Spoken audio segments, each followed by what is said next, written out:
Hello, everybody. Welcome to another episode of Premium/Rare Aircraft Reviews. On today's episode, we got the MIG17AS. Now, the MiG-17AS is a rare vehicle that comes out once in a blue moon. It came out about 2 weeks ago for a short period of time. It's a 9.0 in the AirSim VR bracket, and it's a pretty rare MiG-17. So on today, we're going to talk about the SL and RP gain. We got the loadouts we're going to talk about. We also got the pros and cons and my opinions on it. We got a little bit of the history of the MiG-17AS. And I got the battle action report. And I'm going to tell you my overall rating on this vehicle in my opinion. Remember, guys, this is my opinions on the aircraft. Other opinions may vary depending on the pilot, so just keep in mind that these are my opinions. And let's get to it. So here we're going to take a look at the stat card. So right now, the max speed on it is about 600 knots. 600 knots. Max altitude is about 50,000 feet. Turn time's about 21.5 seconds. Rate of climb's about 50.0. Takeoff on runway is about 1,558 feet. So we got the RP in the SL gain. The RP gain is 642%. The SL gain, the SL boost is 1,800. 1,800. Now we're gonna talk about the weapons loadout, but for overall, for its SL gain, it's not too bad. It's not too bad. You'll make a lot of SL profit in the matches, and for RP, it's decent. Let's get to the loadouts right now. So what it comes with in its loadout, it's a pretty short loadout. It's not crazy. It comes with two R3Ss, OFAB 250s, and S21s. Doesn't come with a lot, but it's more of a dogfighter in my opinion. Especially in 9.0, it's great. Just remember with the R3Ss, try not to. Everyone, for those that don't know, don't shoot the R3Ss when they're turning unless you want them to turn. It depends on how you use this aircraft. Usually when I use the R3Ss, if they get caught lacking and they're flying straight and not paying attention, just lob a missile at them. It's more for opportunity kill. The cannons that come with this aircraft, though, are... It comes with one 37 mil and a 23 mil. Sorry, two 23 mils and one 37 mil. Now, let's get to the, well, that's it for the loadouts. Let's get to the pros and cons on this aircraft. So let's get with the pros. The pros, very hard-hitting cannons, good maneuverability at low to moderate speeds, mounts two air-to-air missiles, better high-speed maneuverability than the MiG-15, doesn't rip its wings easily, good top speed, especially in a dive. Flaps are very effective in low-speed fights. Now let's get to the cons of this aircraft. So it's slow roll rate at high speeds. Missiles are short range. Poor visibility in simulator. T-tail gun sight and dick canopy frames create blind spots towards the front and rear. Armament's difficult to use at low velocities, low ammo, and two different projectiles. I don't know if I pronounced that right. Gun tends to spark a lot, particularly the N37, especially with the stock belts. Please do not use stock belts with this aircraft. If you do, I don't know what you're thinking, but tail hangs very close to the ground along with the pelvic fin. This can make takeoff trickier if the pilot is careless. Engine will begin to overheat when flying above 96% throttle, though rarely gets to dangerous levels if managed correctly.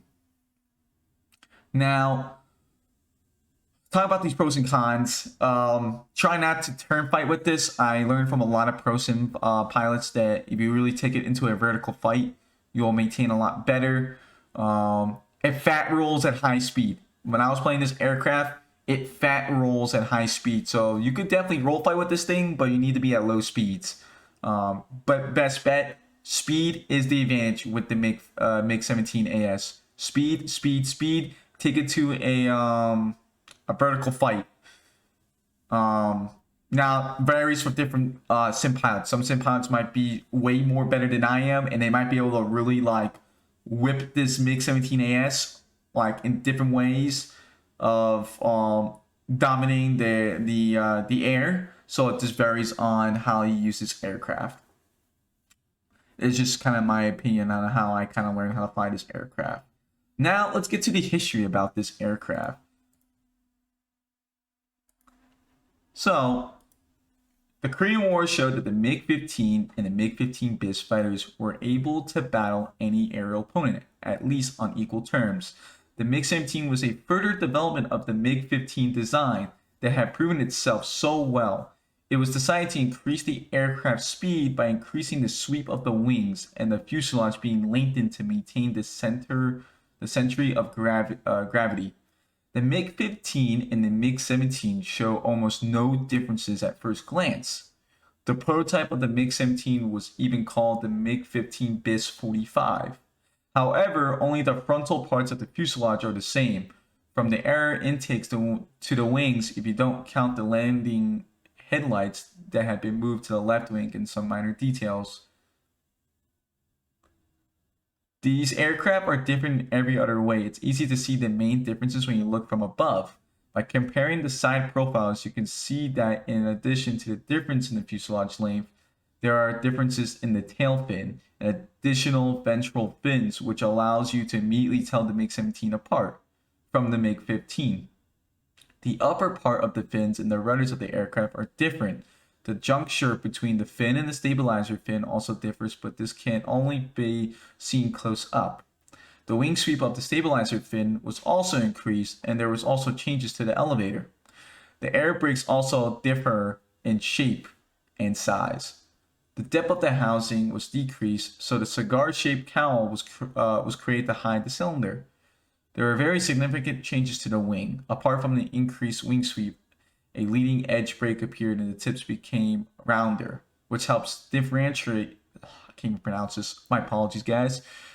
Differentiate the aircraft when looking at them from above or below. While the MiG-15 had two aerodynamic ridges on the top surfaces of its wings, the MiG-17 had three. All right, guys, let's get it to my opinions, and we're gonna actually show my my action reports before we get into my ratings and my opinions. So let's take a look at the action reports. So the action report for one of my first matches, I got a total of 113K and 113K SL and 31K research. Actually, a total of 40K research. My apologies. This match I did pretty decent. I did pretty decent in one of my first matches with it, and my second match I got a total. I used a lot of boosters, by the way, guys, but I earned 306K and SL and 61K RP. Now, let's get to my overall opinion on this MiG-17AS. I love it. To be real with you, I love this aircraft at a 9.0. It's a fantastic aircraft. My rating on this is definitely a 7 out of 10. I love it. It's a great aircraft to fly. It's fun. It's a bit pricey. Just remember, it's a bit pricey, as we actually forgot to talk about the price for it, which the price, I believe, is now GE. It used to be a pack. So it's either going to come out as a pack again, or it's going to come back as GE. If I remember right, someone told me it's around like 8 to 9K GE. I'm not too sure.